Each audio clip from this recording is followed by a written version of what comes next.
আচ্ছা কোনছে আল্লাহ বড় না মানুষ বড়? ধরো গাদা, তুই কার হাতে কার জোড়া দেশ? কুড়ায় আল্লাহ আর কুড়ায় মানুষ।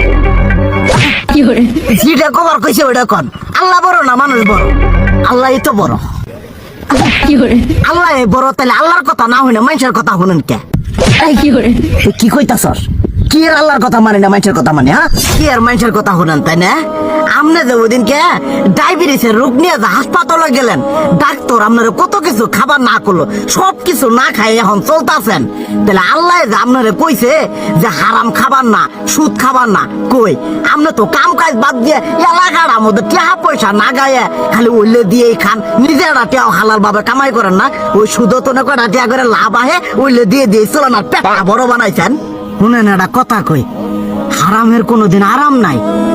হালাল পথে রুজি রোজগার করেন, প্রয়োজনে এরা বেলা কম খায়েন, তাও শরীর পিণ্ডও ভালো থাকবো, কোনো রোগ বেদও হবো না, আরামও পাবেন, আল্লাহও খুশি থাকবো।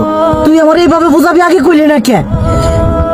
আসলে এই বিষয়টা তো আমি কখনো মাথায় এইভাবে নিইনি যে আমাদের কখনো ডাক্তার নিষেধ করলে ঠিকই আমরা নিষেধ মানি, কিন্তু উপর আল্লাহ যে কত কিছু নিষেধ করে দিয়ে সেটা মানি না।